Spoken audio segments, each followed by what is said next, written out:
Hello students, welcome back. Very good morning to all of you. हम लोग पढ़ रहे हैं 12th का बॉडी फ्लूइड्स एंड सर्कुलेशन ये चैप्टर। ये 12th से आता है और एनसीईआरटी के 11th के बुक में ये दिया हुआ है। चलिए, फिलहाल कंसेप्ट इज वेरी इंपॉर्टेंट। अब तक हमने इसमें ब्लड के बारे में पढ़ा है, हार्ट के बारे में पढ़ा है, लेकिन ब्लड का आज जो हम पार्ट देखने वाले हैं वो है ब्लड क्लॉटिंग के बारे में। ब्लड क्लॉटिंग, इसी ब्लड क्लॉटिंग को कहा जाता है ब्लड क्लम्पिंग। इसी ब्लड क्लम्पिंग को कहा जाता है blood coagulation. Very important, coagulation. Clear students? तीनों एक ही है, क्लॉटिंग कहो, क्लम्प कहो, कोएगुलेशन कहो, all are one and same. क्या होता है ब्लड क्लॉटिंग, ब्लड कोएगुलेशन? जब भी आपके हाथ पे किसी भी बॉडी पार्ट्स पे कट हो जाता है उस समय वहां पे ब्लीड होगा। जैसे ही ब्लीड होगा तो वहां पर कुछ समय के बाद वहां पे क्लॉट फॉर्म हो जाएगा। सो ये क्लॉट कैसे फॉर्म हुआ ये इंपॉर्टेंट है। देखिए, जब भी कोई ब्लीड होता है तो वहां पर बहुत सारे सेल्स डेड हो जाते हैं, डेड सेल्स होते हैं और कुछ वहां पे केमिकल्स सीक्रेट हो जाते हैं। सो कौन से केमिकल है ब्लड क्लॉटिंग में हेल्पफुल? सबसे पहले है कि यहां पे एक प्लाज्मा में होता है प्रोथ्रोम्बिन। क्या होता है? प्रोथ्रोम्बिन। और ये प्रोथ्रोम्बिन आगे जाके यहां पे थ्रोम्बिन फॉर्म करेगा। सो प्रोथ्रोम्बिन जो है ये इनएक्टिव होता है, इनएक्टिव होता है और ये इनएक्टिव फॉर्म बाद में आगे जाके एक्टिव फॉर्म में कन्वर्ट हो जाता है। लेकिन इसको कन्वर्ट करने के लिए जरूरी होता है और वो है थ्रोम्बोकाइनेज। थ्रोम्बोकाइनेज, और इसके साथ एक आयन जरूरी है जो होता है कैल्शियम आयन। क्लियर? सो ये क्वेश्चन पूछा जाता है कि क्लॉटिंग में जरूरी आयन कौन से हैं, तो वो है कैल्शियम आयंस। और थ्रोम्बोकाइनेज ये सीक्रेट करेंगे प्लेटलेट्स, क्योंकि प्लेटलेट्स को क्या कहा जाता है? थ्रोम्बोसाइट्स। क्लियर? सो इस तरह से प्रोथ्रोम्बिन से थ्रोम्बिन बनेगा। अभी ये जो थ्रोम्बिन है फिर इसका हम यूज करेंगे। फिर एक दूसरा केमिकल है जो कि ब्लड के प्रोटीन में होता है, उसका वो प्रोटीन है फाइब्रिनोजन। फाइब्रिनोजन। सो ये क्या है? ये अगेन क्लॉटिंग प्रोटीन है, क्लॉटिंग प्रोटीन, और ये भी इनएक्टिव ही होता है, ये भी इनएक्टिव रहेगा। इस फाइब्रिनोजन को हमें कन्वर्ट करना है फाइब्रिन में, जो कि एक्टिव फॉर्म है। और ये एक्टिव है लेकिन ये कैसा है? नेटवर्क है। सो इसको फाइब्रिन में कन्वर्ट करने के लिए हम इस थ्रोम्बिन का यूज करते हैं। तो ये कैसी रिएक्शन है? पूरी की पूरी चेन रिएक्शन है, एक के ऊपर दूसरी रिएक्शन हमेशा डिपेंड करती है। इस तरह से फिर ये फाइब्रिन जो है इसको हम कहेंगे फाइब्रिन नेटवर्क। सो ये जो फाइब्रिन नेटवर्क है इसमें ट्रैपिंग होता है। सो इसमें trapping of blood cells. Blood cells, कुछ डेब्रिस होगा जो कि वेस्ट मटेरियल है, ये सभी जब एक साथ आ जाएंगे तो सबसे पहले ये यहाँ पर स्कर्म फॉर्म करेंगे और फिर स्कर्म के बाद यहाँ पे क्लॉट फॉर्म हो जाएगा। तो इस तरह से हमारा ब्लड क्लॉट हो जाता है। इसी को दो चीजें हैं, एक है ब्लीडिंग टाइम, ब्लीडिंग टाइम जिसको बीटी कहा जाता है, ये होता है 2 से 6 मिनट्स, 6 मिनट्स। और दूसरा होता है क्लॉटिंग टाइम। क्लॉटिंग टाइम ये होता है करीब, इसको सीटी कहा जाता है 2 से 8 मिनट। इस तरह से हमारा ब्लड जो है क्लॉट होता है। क्लियर? बहुत ही सिंपल है। देखेंगे ब्लड क्लॉटिंग, ब्लड क्लम्पिंग या ब्लड कोएगुलेशन, ऑल सभी चीजें एक ही है। जब भी कट होता है तो वहां पे ब्लीडिंग होगा, फिर थोड़ी देर बाद क्लॉट होता है। ये कैसे होता है? सो जो डेड सेल्स है वो कुछ केमिकल सीक्रेट करेंगे, जैसे कि प्रोथ्रोम्बिन है। ये जो यहाँ पे प्लेटलेट्स आएंगे वो थ्रोम्बोकाइनेज नाम का जो एंजाइम है वो सीक्रेट करेंगे। फिर प्रोथ्रोम्बिन जो इनएक्टिव है उसको एक्टिव थ्रोम्बिन में पहले कन्वर्ट किया जाता है। फिर फाइब्रिनोजन को with the help of this thrombin fibrin में कन्वर्ट किया जाता है और इस तरह से इनएक्टिव से एक्टिव फॉर्म तैयार होते हैं। फिर ये जो फाइब्रिन का नेटवर्क होता है उसमें सभी ब्लड सेल्स, डेब्रिस, ये सभी एक साथ ट्रैप किए जाएंगे, जिसको स्कम कहा जाता है। फिर ये क्लॉट फॉर्म करेगा आगे जाके और इस तरह से ब्लीडिंग रुक जाती है। So very simple, bleeding time is 2 to 6 minute और clotting time is 2 to 8 minutes. Clear student? चलिए अब हम देखने वाले हैं बहुत ही इंपॉर्टेंट पार्ट जो है वो है ब्लड वेसल्स। जैसे कि हमने देखा था कि जब भी हम सर्कुलेटरी सिस्टम पढ़ते हैं तो उसमें हार्ट आता है, ब्लड आता है और फिर यहां पे अब हम देखने वाले हैं ब्लड वेसल्स के बारे में। ब्लड वेसल्स स्टूडेंट्स क्या है? ब्लड वेसल्स मतलब कैरी करने वाले, चाहे वो हार्ट से दूर लेके जाने वाले हो या फिर हार्ट की तरफ लेके आने वाले हो, इन सभी को हम कहते हैं ब्लड वेसल्स। क्लियर? देखते हैं ब्लड वेसल्स के बारे में। ये जो ब्लड वेसल्स है ये तीन टाइप्स के होते हैं, 3 टाइप्स। इन्हें हम कहेंगे आर्टरीज, इन्हें हम कहेंगे कैपिलरीज और थर्ड वन होता है वेन्स। यहां पे नर्व्स नहीं आएंगी क्योंकि नर्व्स जो है इंपल्स कंडक्ट करती है और ये ब्लड ट्रांसपोर्ट करते हैं। Clear? Let's start with this arteries. ये आर्टरीज क्या होती हैं? देखिए स्टूडेंट, आर्टरीज बेसिकली सबसे पहला पॉइंट है कि दे कैरी ऑक्सीजनेटेड ब्लड। सबसे पहली चीज ये है कि ये ऑक्सीजनेटेड ब्लड को कैरी करती है। दूसरी चीज ये है कि जो आर्टरीज होती है ये हमेशा अवे फ्रॉम हार्ट जाती है, अवे फ्रॉम हार्ट जाती है। अभी हमने कहा कि ऑक्सीजनेटेड ब्लड कैरी करती है, लेकिन इसके लिए एक एक्सेप्शन है जो कि दूसरे को इससे ये उसका रीजन हमें मिल जाता है। कैसा? क्यों एक्सेप्शन है इसमें? Pulmonary artery. क्या पल्मोनरी आर्टरी क्या करती है? क्यों एक्सेप्शन है? Because this carry deoxygenated blood, deoxygenated blood carry करती है। फिर आर्टरी क्यों कहा? क्योंकि ये अवे फ्रॉम हार्ट जा रही है, हार्ट से ये लंग्स के लिए डीऑक्सीजनेटेड ब्लड लेके जा रही है, इसका एक्सेप्शन है। क्लियर? कैरेक्टरिस्टिक क्या है आर्टरीज के? तो ये सभी कैरेक्टर्स ही है, इसलिए अलग से लिखने की जरूरत नहीं है। देखिए फिर क्या होता है, ये जो आर्टरी है ये आर्टरी ऑक्सीजनेटेड ब्लड लेके जाएगी, अवे फ्रॉम हार्ट जाएगी। ये बहुत ही थीन होती है, थीन होती है, फिर इलास्टिक होती है, इसीलिए ही हमारा ब्लड प्रेशर नहीं बढ़ता है, कांस्टेंट रहेगा। बढ़ेगा तो भी ये इलास्टिक होने के कारण बहुत ज्यादा बढ़ने नहीं देगी, इलास्टिक है। फिर ये मस्कुलर होती है, इसमें वॉल्स एब्सेंट होते हैं, कोई वॉल्स इसमें, वॉल में कह रहा हूं, वॉल्स नहीं। कोई वॉल इसमें नहीं रहेगी, सभी वॉल्स इसमें एब्सेंट रहते हैं। और ये कहां पे रहेगी? डीपली सिचुएटेड है, डीपली सिचुएटेड।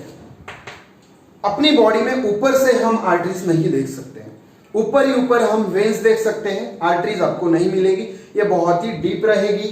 फिर हमने कहा कि ऑक्सीजनेटेड ब्लड कैरी करती है, सो थीन है, इलास्टिक है, मस्कुलर है, विदाउट वॉल्स है, डीपली सिचुएटेड है।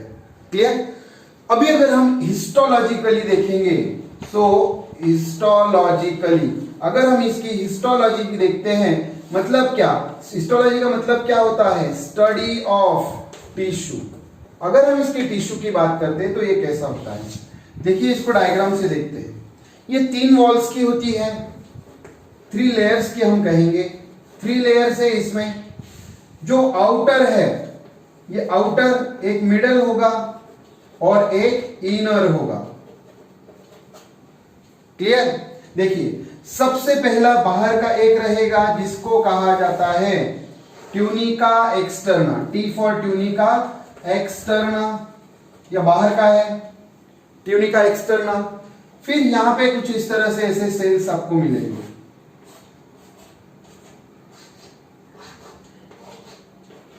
Tunica externa.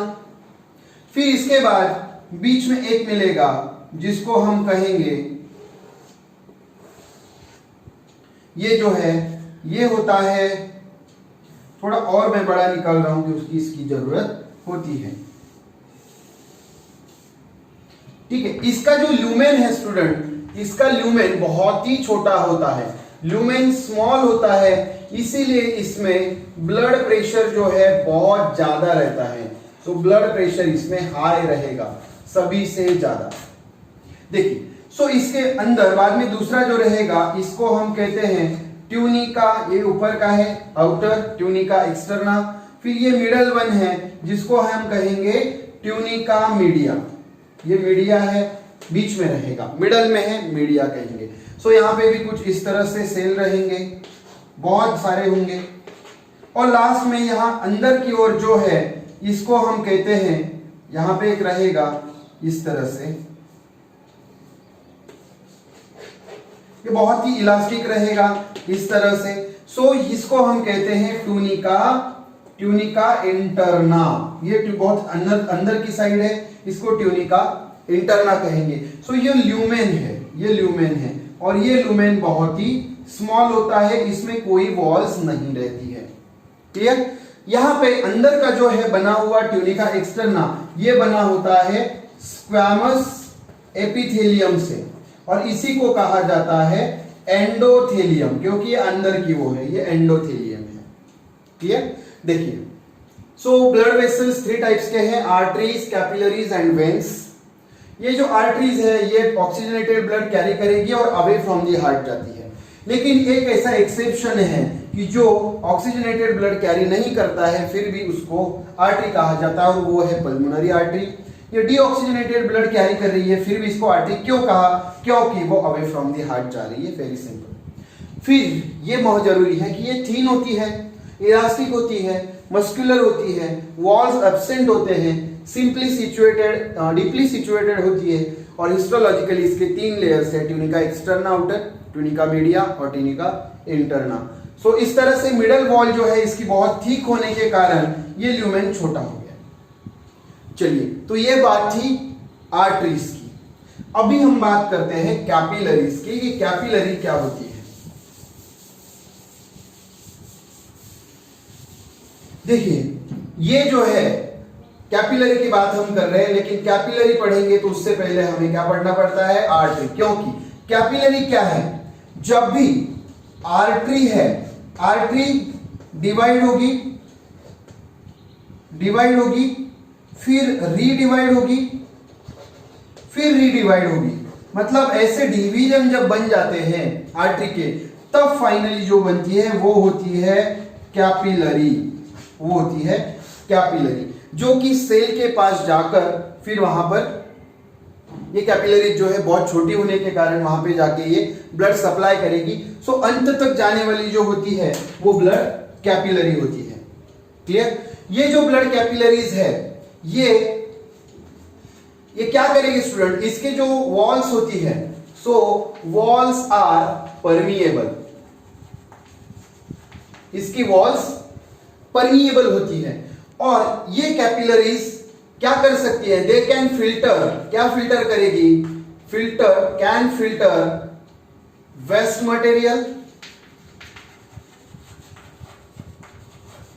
Material and water है, अलोंग विथ, इसके साथ और क्या क्या है? अलोंग विथ डिसॉल्व्ड सब्सटेंसेस, कुछ डिसॉल्व्ड सब्सटेंसेस रहेंगे, उनको भी ये कैपिलरी जो है। सो ये एंड कैपिलरीज है, बहुत ही हेयर लाइक स्ट्रक्चर्स है, हेयर लाइक स्ट्रक्चर्स। ठीक है? जब भी आर्टरी यहां से जा रही है, आर्टरी में कोई वॉल नहीं है, आगे जाके डिवाइड हो जाएगी, इस तरह से डिवाइड हो गई, फिर ये डिवाइड हो जाएगी, फिर ये डिवाइड हो जाएगी, फिर फाइनली जो मिलता है हमें वो होती है कैपिलरी। और इसका ये यूनाइट होती है आगे जाके, यूनाइट टू फॉर्म, और क्या फॉर्म करेगी? सो ये फॉर्म करती है वेन्यूल्स, और यही वेन्यूल्स आगे जाके फिर एक, ये वेन्यूल हो गया, फिर आगे जाके ये फॉर्म करते हैं वेन्स। सो ये बहुत इंपॉर्टेंट है कि ये जो कैपिलरीज है ये बहुत ही छोटी होती है, और ये कहां तक क्या करेगी? अंत तक जाती है, ये एंडिंग होती है आर्टरीज की। तो यह याद रखेंगे कि ये जो कैपिलरी है, ये capillary, this is and part of arteries, arteries का एंड पार्ट है, और it is a starting point होता है किसका, वेन्स का। तो ये बहुत इंपॉर्टेंट चीज है, ठीक है। तो इस तरह से ये नेटवर्क फॉर्म करेगी, बहुत ही एंड प्रोडक्ट है और यही सप्लाई करती है हर एक सेल को, ठीक है। अब हम पढ़ते हैं वेन्स के बारे में। वेन्स क्या है, जैसे हमने आर्टरीज पढ़ा ऐसे ही वेन है, सबके सब इसके डिपॉजिट मतलब इसके अपोजिट सभी इसके कैरेक्टर्स मिल सकते हैं। वेन्स क्या है student, basically these veins are deoxygenated, so these are the vessels carrying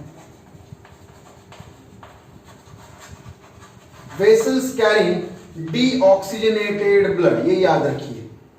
deoxygenated blood क्या करिए और किसको वेन कहेंगे, सो जो टूवर्ड्स हार्ट के तरफ जो लेके आती है उसको वेन कहते हैं। लेकिन इसमें भी एक एक्सेप्शन है और एक्सेप्शन सेम है, जैसे वहां पे पल्मोनरी आर्टरी था ऐसे यहां पे पल्मोनरी वेन है। और पल्मोनरी वेन कितनी होती है, 2 पेयर्स होती है, 2 पेयर्स होती है। यही पल्मोनरी वेन में कौन सा ब्लड होता है, यहां होता है ऑक्सीजनेटेड ब्लड। कौन सा होता है, ऑक्सीजनेटेड ब्लड, ठीक है। जैसे हमने देखा था कि आर्टरीज कैसी होती है, ठीक होती है, तो ये वेन्स थीन होती है।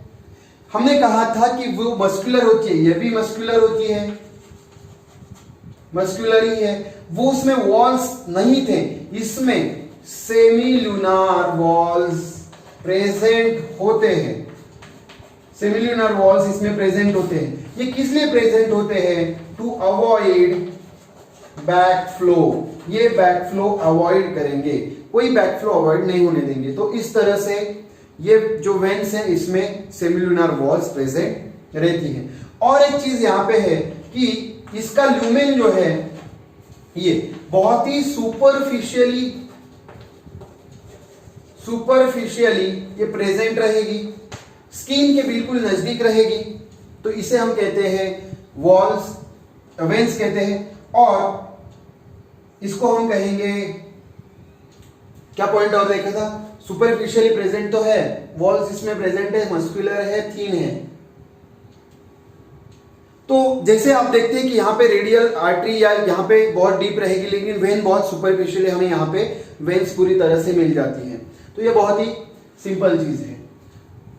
यस, अभी इसका ल्यूमेन के बारे में हम लिख रहे थे कि इसका जो ल्यूमेन है वो ल्यूमेन बहुत ही लार्ज होता है, डायमेट्रिकली ये लार्ज ल्यूमेन इसमें हमें देखने को मिलता है। जैसे कि अगर हिस्टोलॉजिकली बात करेंगे तो ये कुछ इस तरह से मिलेगा, इसमें भी 3 लेयर्स मिलेंगे। सो सभी लेयर्स जो है बहुत ही नजदीक और छोटे छोटे होंगे।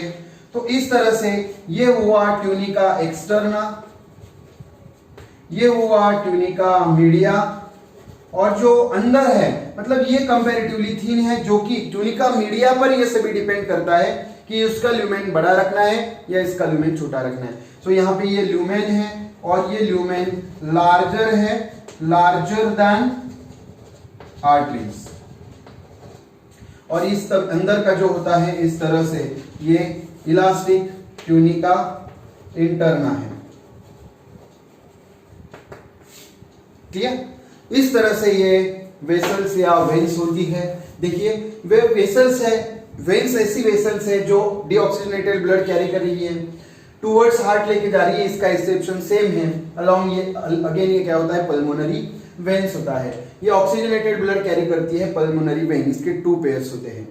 फिर आती है ये थीन है, मस्कुलर है, सेमिलुनर वॉल्स इसमें प्रेजेंट है, ये बैक फ्लो अवॉइड करते हैं। कोई भी वॉल जो होता है बॉडी में वो बैक फ्लो अवॉइड करने के लिए ही होता है। ये सुपरफिशियली प्रेजेंट है और इसका ल्यूमेन बड़ा है। तो याद रखेंगे कि जो वेन्स है इसका ल्यूमेन बड़ा है, आर्टरीज है उसका ल्यूमेन स्मॉल है। Clear student? अगेन हिस्टोलॉजिकली ये सेम है, सिर्फ इसका ट्यूनिका मीडिया जो पार्ट है ये बहुत ही छोटा होता है।